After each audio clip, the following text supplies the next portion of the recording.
Jadi saudara tidak tergantung sekali pada ketentuan-ketentuan roh jahat yang ada di dalam diri saudara, karena mereka sudah dikeluarkan.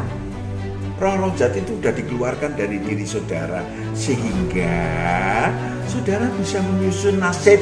Saudara bisa menyusun nasib tubuh alamiah saudara bersama Tuhan dan kekayaan tubuh rohania saudara bersama Tuhan. Mau saudara balik boleh, monggo. Ya. Sehingga saudara tidak perlu diatur kematiannya oleh iblis. Halo? Tidak perlu diatur kematian, tetapi diatur oleh Tuhan. Itu beda. Kalau iblis nggak bisa memperpanjang usianya, bisa memperpendek, membunuh bisa. Tapi kalau memperpanjang nggak bisa. Yang bisa memperpanjang hanya Tuhan. Catatannya adalah ya Allah itu roh gembala dengan roh kita, nanti Tuhan akan memberikan kebenaran cara perdamaian. Nama kata lain adalah Salam saudaraku yang terkasih, kita jumpa lagi. Dan kita akan membahas tentang sesuatu yang sangat penting bagi umat manusia. Termasuk kita, karena kita umat manusia. Jalan Tuhan. Saudaraku yang kekasih, tapi kita akan menyaksikan satu buah lagu pujian. Sering ku tak mengerti jalan-jalan-Mu Tuhan, bagai di belantara yang gelap.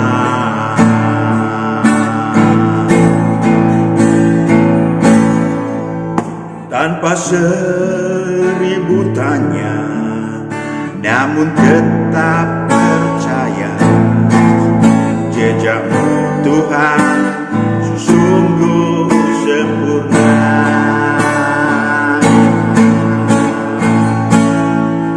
Sering ku tak mengerti jalan-jalan-Mu Tuhan, bagai belantara yang gelap. Tanpa seribu tanya,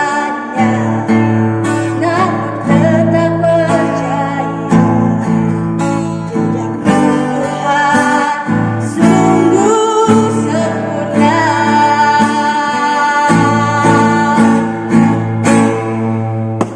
Ajarku memahami semua yang Kau ingini, agar hidupku puaskan hati-Mu. Bagimu aku rela sepenuh hati menghamba, serahkan diri menepi karya-Mu. Bagimu aku rela. Ajarku memahami semua yang Kau ingini, agar hidupku puaskan hati-Mu. Bagimu aku rela sepenuh hati menghamba, serahkan diri menepi karya-Mu. Serahkan diri. Serahkan diri menepi karya-Mu.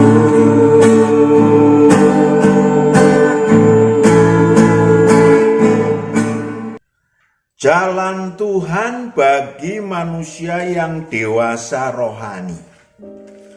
Sudah berkali-kali Pak Matius sampaikan sebetulnya, tetapi harus disampaikan terus. Apa itu jalan Tuhan? Jalan Tuhan itu bukan agama apapun, juga bukan metafisis apapun, tetapi jalan Tuhan itu suatu jalan yang diperkenalkan Tuhan 2000 tahun yang lalu. Ada yang menyebut sebagai pemuridan khusus. Kok pemuridan khusus, Pak? Iya, karena pemuridan banyak yang pemuridan sekolah, ada pemuridan macam-macam, tapi pemuridan ilahi. Maka pengikut jalan Tuhan hanya manusia-manusia yang dewasa rohani. Apa itu, Pak? Kita baca dulu deh. Ya, bacaannya sedikit tapi sekarang yang kita baca penting sekali. Matius 19 ayat 16 sampai 23. Apa itu jalan Tuhan? Ya kan? Matius 19 ayat 16 sampai 23. Ada seorang datang kepada Yesus. Ada seorang datang kepada Yesus Dan berkata, Guru, perbuatan baik apakah yang harus kuperbuat untuk memperoleh hidup yang kekal? untuk memperoleh hidup yang kekal. Jawab Yesus, apakah sebabnya engkau bertanya kepadaku tentang apa yang baik? Hanya satu yang baik. Tetapi jikalau engkau ingin masuk ke dalam hidup, turutilah segala perintah Allah. Masuk ke dalam hidup, rohmu hidup. Lanjut. Kata orang itu kepadanya, perintah yang mana? Kata Yesus, jangan membunuh, jangan berzina, jangan mencuri, jangan mengucapkan saksi dusta, hormatilah ayahmu dan ibumu, dan kasihilah sesamamu manusia seperti dirimu sendiri. Yes, itu seluruh agama apapun, Taurat dan Kitab Rohani apapun, dasarnya itu. Lanjut. Kata orang itu kepadanya, semuanya itu telah kuturuti, apalagi yang masih kurang. Semua itu telah kuturuti. Orang muda yang kaya itu mengatakan, semua telah kuturuti. Apa yang kurang? Perhatikan jawabannya. Kata Yesus kepadanya, jikalau engkau hendak sempurna, Jikalau engkau hendak sempurna. Perhatikan, sempurna. Jalan Tuhan itu sempurna. Sempurnanya apa? Kalau dalam Taurat tadi tidak sempurna, kenapa? Karena nanti akan nunggu kiamat, lalu akan dihakimi menurut perbuatannya dan kitabnya. Kalau jalan Tuhan itu sempurna apa? Ada yang kita mencicipi apa yang disebut sebagai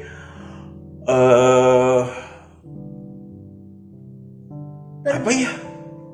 Coba dibaca dulu. pergilah, jualah segala milikmu, Jualah segala milikmu. dan berikanlah itu kepada orang-orang miskin, Lanjut. maka engkau akan beroleh harta di sorga. Kemudian datanglah kemari dan ikutlah aku. Yes, itu tidak mudah. Jalan Tuhan itu ikut Tuhan secara pribadi. Ya, dia boleh kaya, dia boleh beragama apapun. Ya. Tetapi ada yang tidak boleh, yakni lanjut. Ketika orang muda itu mendengar perkataan itu, pergilah ia dengan sedih, sebab banyak hartanya. Pergilah ia dengan sedih, nggak jadi sempurna, nggak jadi ke jalan Tuhan. Kenapa? Karena hartanya banyak. Jadi lebih menyukai, lebih menghargai, lebih memilih harta daripada menjadi sempurna. Padahal dia orangnya taat, dalam agamanya taat sekali. Maka firman Tuhan mengatakan, Yesus berkata kepada murid-muridnya, aku berkata kepadamu, sesungguhnya sukar sekali bagi seorang kaya untuk masuk ke dalam kerajaan sorga. yes, tidak mudah orang kaya masuk surga, kerajaan surga. Jadi sempurnanya apa sih? Sempurnanya yang pertama adalah karena ada 3 kerajaan surga. Saudara bisa mencicipi kerajaan surga di tempat kerajaan surga kekal yang dulu pernah roh kita tinggal. Kita mencicipi, sudah disediakan kerajaan Allah di bumi 2000 tahun yang lalu. Hari ini kita memperingati bagaimana Yesus bersama manusia-manusia yang bangkit dari antara orang mati, mereka bersama berbondong-bondong dibawa Yesus Kristus ke Firdaus, surga tingkat 3. Kita merayakannya, memperingati hari ini, yaitu Yesus ke Firdaus. Firdaus adalah surga. sebelah di sisi kanan Allah. Surga, bukan di surga kekal. Ada lagi surga kekal. Saudaraku yang kekasih, itu dia.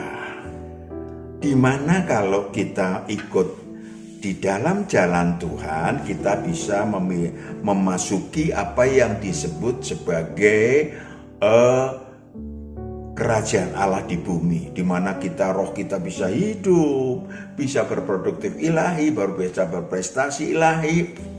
Tentunya adalah yang ditinggalkan Yesus 2000 tahun yang lalu, fasilitas, yakni yang awal dan yang akhir, pengampunan dosa, penyucian dari yang jahat, sehingga roh kita dibebaskan dari kerajaan maut dan tubuh kita lepas dari maut.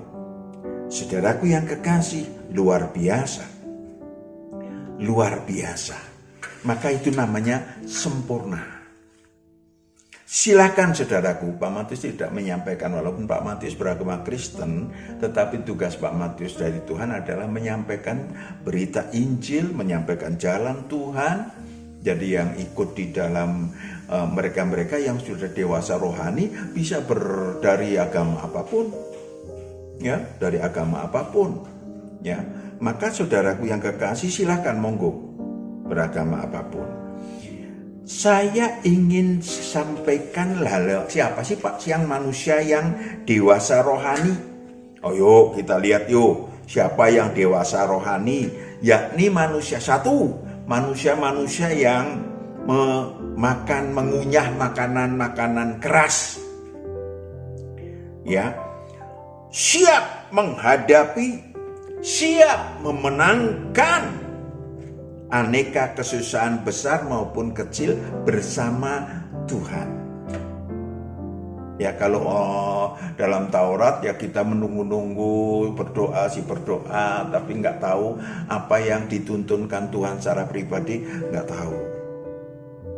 Saudaraku yang kekasih, saudara bisa bersama Tuhan. Nanti akan disampaikan ini yang jahat, ini yang baik. Ya, nggak merem, hidup ini nggak merem. Tetapi Tuhan menuntun saudara. Sang terang itu menerangi roh kita untuk menyampaikan hal-hal yang dibutuhkan untuk menyelesaikan masalah-masalah dan kesusahan saudara. Kalau saudara ikut Tuhan secara pribadi, saudara masuk jalan Tuhan, ya kan?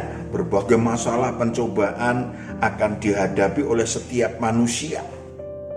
Ya, baik kaya maupun miskin. Saudara pikir kaya nggak ada masalah? Kaya itu banyak masalah, khususnya masalah ilahi, masalah rohnya. Ya tadi kan, nggak boleh kan masuk, ya kan? Kaya dia, orang muda yang kaya. Agamanya, woi begini. Tetapi Allahnya, tanda kutip huruf Allahnya adalah harta, nggak bisa. Makanya gak gampang orang kaya masuk kerajaan Allah di bumi. Ketika saudara memiliki masalah, maka saudara seperti apa Pak yang dewasa rohani? Yakobus 1 ayat 2-4. Kayak apa Pak yang dewasa rohani? Mari kita lihat. Yakobus 1 ayat 2-4. Saudara-saudaraku, anggaplah sebagai suatu kebahagiaan apabila kamu jatuh ke dalam berbagai-bagai pencobaan. Wow, seperti anak sekolah. Ya, anak sekolah yang baik senang sekolah supaya naik kelas. Ya kan, berbahagia. Ya, anak sekolah yang bebal nggak senang masuk sekolah. Saudaraku yang kekasih, kebahagiaan menghadapi segala masalah pencobaan. Kenapa? Karena kita tahu kebenarannya. Kita akan dituntun kebenarannya. Lanjut. Sebab kamu tahu bahwa ujian terhadap imanmu itu menghasilkan ketekunan. Supaya saya dan saudara memiliki ketekunan di muka bumi ini, saya dan saudara berjuang menjadi anak-anak Allah supaya tekun. Lanjut. Dan biarkanlah ketekunan itu memperoleh buah yang matang. Yes, memperoleh buah yang matang. Supaya kamu menjadi sempurna. Supaya kamu menjadi sempurna. Jelas? Jalan Tuhan adalah meraih menuju kesempurnaan. Ayat 12. Yakobus 1 ayat 12. Berbahagialah orang yang bertahan dalam pencobaan, sebab apabila ia sudah tahan uji, ia akan menerima mahkota kehidupan. Saudara akan menerima mahkota kehidupan, suatu yang tidak dapat dibeli oleh siapapun di bumi ini. Berapapun saudara punya duit nggak bisa beli. Tapi kalau walaupun saudara orang miskin tetapi ikut jalan Tuhan dan tekun, maka saudara, Tuhan akan berikan apa tadi? Mahkota. Mahkota apa? Kehidupan. Kehidupan. Mahkota ilahi bagi roh saudara untuk dibawa pulang oleh-oleh pulang ke surga kekal. 2. Siapa sih Pak yang dewasa rohani yang mempersembahkan ibadah sejati? Artinya dia memahami ibadah sehingga tahu yang benar, yang berkenan, dan yang sempurna.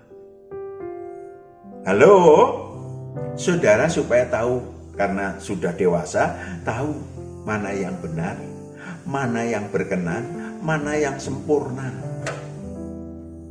Memperbaharui budi pekerti dan akal budi sehingga dapat membedakan mana kehendak Allah, apa yang baik, apa yang berkenan, apa yang sempurna. Itu dia, saudaraku yang kekasih, sehingga saudara dipercaya Tuhan. Dipercaya apa Pak? Untuk mengolah, untuk melaksanakan karunia-karunia. Ya, hanya di jalan-jalan Tuhan ada karunia, yuk. Ada tanda-tanda ilahi, ada karunia ilahi hanya di dalam jalan Tuhan, dan saudara bisa melakukannya. Bukan saudara jadi sakti. Ya kan? Enggak ada itu. Ya. Saya dan saudara bisa dipakai kalau saudara ikut jalan Tuhan untuk melaksanakan karunia, melaksanakan tanda-tanda. Amin. Melaksanakan tanda-tanda, dan saudara bisa mengetahui kebenarannya supaya saudara juga nggak sesat. Yang repot itu sesat. Sesat itu apa Pak? Sesat itu Matius 7 ayat 21 sampai 23. Hati-hati. Matius 7 ayat 21 sampai 23. Bukan setiap orang yang berseru kepadaku, Tuhan, Tuhan, akan masuk ke dalam kerajaan sorga, melainkan dia yang melakukan kehendak Bapakku. Yang melakukan kehendak Bapakku. Tuhan, Tuhan, bukankah? Terus lanjut. Pada hari terakhir, banyak orang akan berseru kepadaku, Tuhan, Tuhan, bukankah kami bernubuat demi namamu? Bernubuat demi namamu. Rancau kan? Bingung kan? Demi nama Tuhan, dalam nama Yesus, dalam nama Yesus. Lanjut. Dan mengusir setan demi namamu. Dalam nama Yesus, Lucifer keluar, setan keluar. Dan mengadakan banyak mujizat demi namamu juga. Pada waktu itulah aku akan berterus terang kepada mereka dan berkata, aku tidak pernah mengenal kamu. Aku tidak pernah mengenal kamu. Tragis, tragedi, saudara. Aku tidak pernah mengenal kamu. Padahal udah merasa menjadi sakti di dalam dalam nama Yesus. Sesat. Hati-hati. Tapi kalau saudara memulai bahwa saudara menjadi tekun, menjadi dipimpin Tuhan secara pribadi, saudara tidak akan sesat. Amin. Saudara tidak akan sesat. Dan saudara tidak pernah, saya harus sampaikan, tidak pernah seorang murid Tuhan pun sakti. Berbeda dengan metafisis. Dunia metafisis ada strata tingkatan sakti, lebih sakti, paling sakti, dan seterusnya. Murid Tuhan hanya melaksanakan kerja ilahi yang mengerjakan Tuhan. Amin. Hati-hati itu. Ya, apapun karunianya, ya, yang mengerjakan Tuhan sesuai dengan kehendaknya. Titik. 3, yang haus akan kebenaran. Saudaraku yang kekasih, yang haus akan kebenaran ilahi. Manusia yang dewasa rohani itu haus kebenaran ilahi. Tidak cuma haleluya, puji Tuhan, amin, nggak ngerti apa-apa. Ya, tetapi haus kebenaran ilahi seperti Kita bandingkan bagaimana perempuan Samaria yang ketemu Tuhan di sumur. Ya kan? Bagaimana dialognya panjang, dia nanya terus. Sampai-sampai dia bilang, "Oh, kami menyembah di bukit. Kalian menyembah di Yerusalem." Ya, yang satu Taurat dalam hati, satunya Taurat dan kitab para nabi, satunya dunia yang tanda kutip tidak beragama, yang satunya beragama. Mana yang benar? Yohanes 4 ayat 23. Yohanes 4 ayat 23, tetapi saatnya akan datang. Tetapi saatnya akan datang. Dan sudah tiba sekarang bahwa penyembah-penyembah benar akan menyembah Bapa dalam roh dan kebenaran, sebab Bapa menghendaki penyembah-penyembah demikian. Dalam roh kita yang menyembah, bukan tubuh kita. Bukan begini, boleh saja saudara tangannya begini, atau tangannya begini, atau begini, boleh. Tetapi yang menyembah itu roh, hubungan dengan roh Allah, dan Allah akan berbicara kepada kita dengan kebenaran. Itu yang namanya jalan Tuhan. Itu yang sempurna, itu yang namanya murid Tuhan. Saudaraku yang kekasih, yang keempat, matang dalam berpikir, ya, kuat dalam penguasaan diri, matang dalam berpikir. Matang dalam berpikir itu sebenarnya bukan ini, ya, masukkan ke akal budi, ya, sehingga mampu menjalankan kasih ilahi. Wow, ini saya perlu sampaikan bahwa kalau saudara ingin mengumpulkan harta surgawi, saudara ingin mengumpulkan supaya saudara pantas masuk kembali ke surga kekal, saudara cerdik-cerdik aja. Melalui apa? Melalui apa yang disebut kasih. Dan ini gak gampang saudaraku.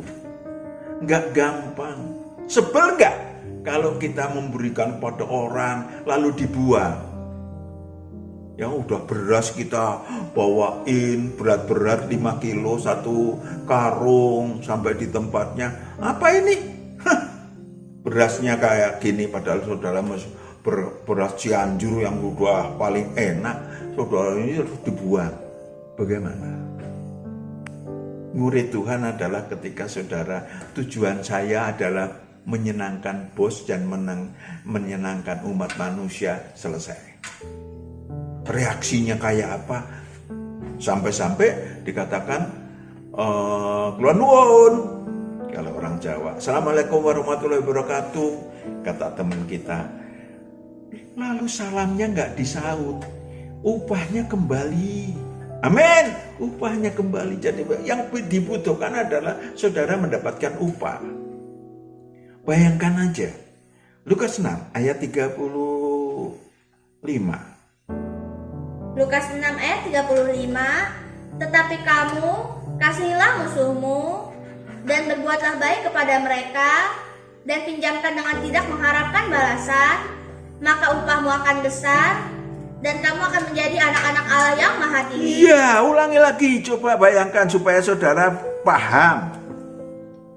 Tetapi kamu kasihilah musuhmu, dan berbuatlah baik kepada mereka. Wow, berbuatlah baik kepada mereka. Musuh, saudara, musuh. Lanjut. Dan pinjamkan dengan tidak mengharapkan balasan, maka upahmu akan besar. Upahmu akan besar. Dan kamu akan menjadi anak-anak Allah yang Maha Tinggi. Yes, menjadi anak-anak Allah yang Maha Tinggi, cita-cita ilahi saudara tercapai.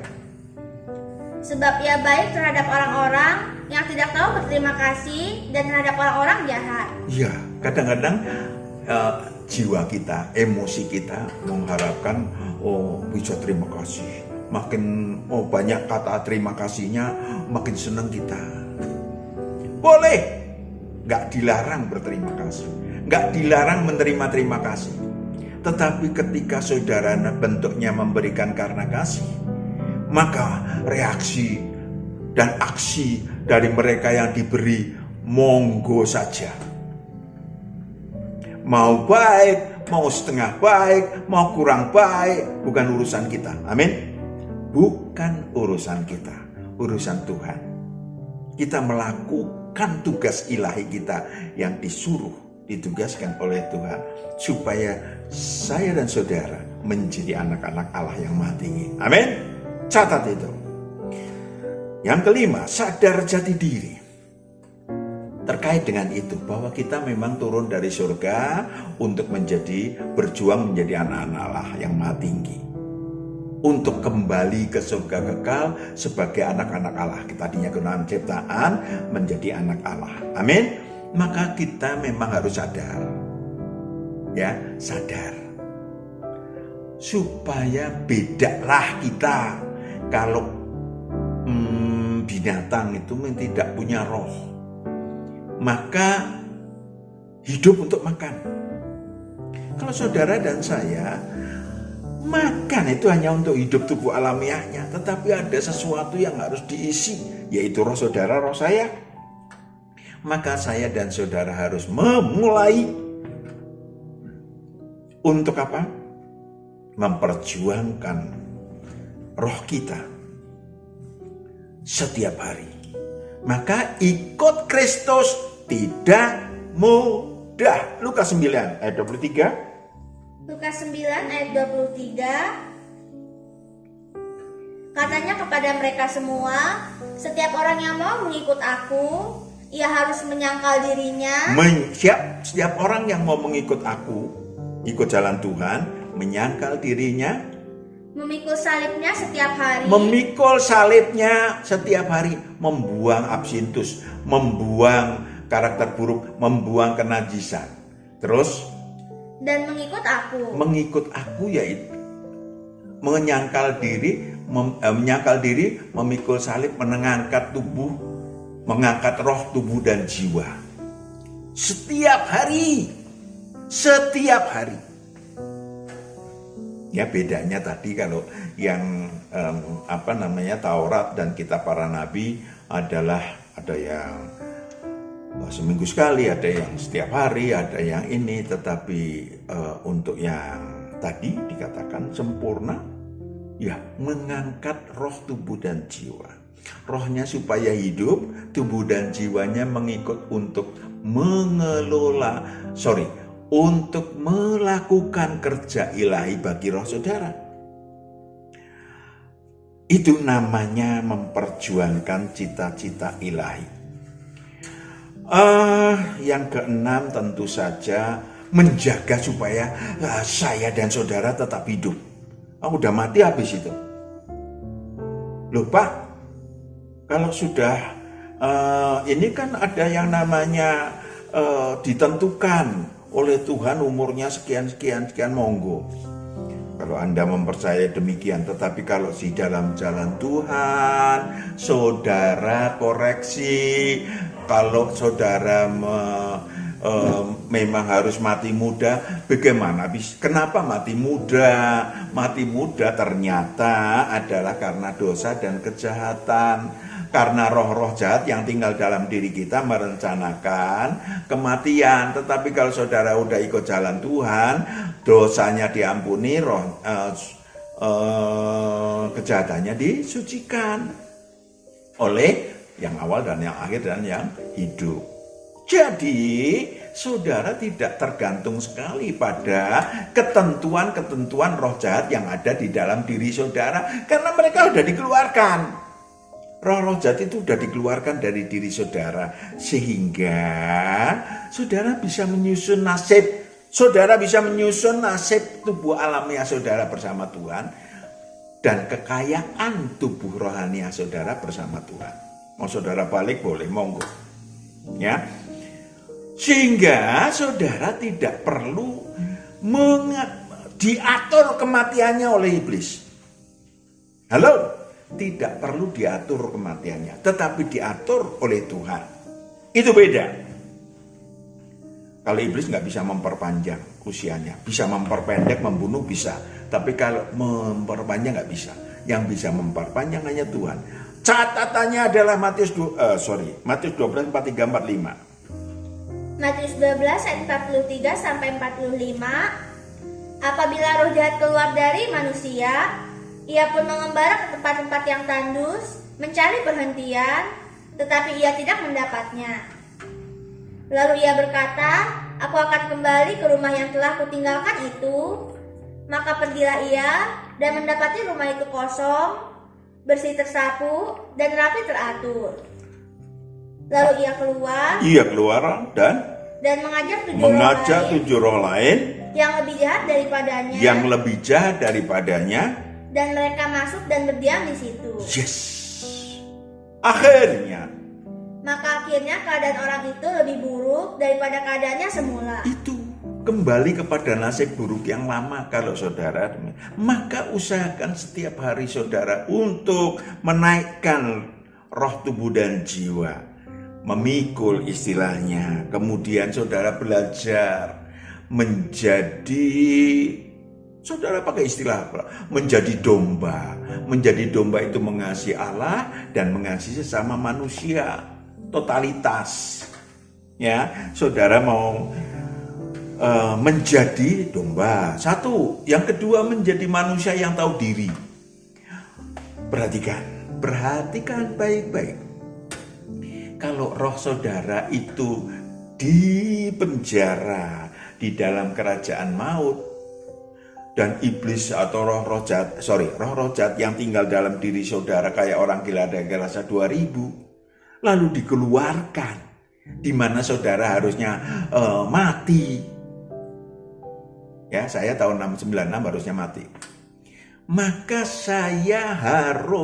saudara harus membayar hutang maut yang membuat saudara terlepas dari nasib buruk dan kematian yang dini. Bayarlah. Saudara harus letakkan bahwa diri saudara bukan milik saudara lagi kalau di dalam jalan Tuhan. 1 Korintus 6 ayat 19-20. 1 Korintus 6 ayat 19 sampai 20. Atau tidak tahukah kamu bahwa tubuhmu adalah bait Roh Kudus yang diam di dalam kamu, Roh Kudus yang kamu peroleh dari Allah, dan bahwa kamu bukan milik kamu sendiri, sebab kamu telah dibeli dan harganya telah lunas dibayar. Karena itu muliakanlah Allah dengan tubuhmu. Yes. Yang terakhir adalah titik tolaknya barusan, sadar ilahi. Sadar bahwa saudara sudah menjadi umat pilihan, di umat tebusan atau apapun istilahnya. Tapi yang penting adalah divine action setiap hari. Sehingga saudaraku yang kekasih, mari mawas diri. Apakah saudara sudah siap atau memang sudah masuk jalan Tuhan? Sehingga saudara memang manusia. Saya yakin di antara yang membaca, menyaksikan kebenaran ini, banyak yang sudah dewasa rohani. Karena Tuhan mengatakan apa? Tuayan sudah banyak.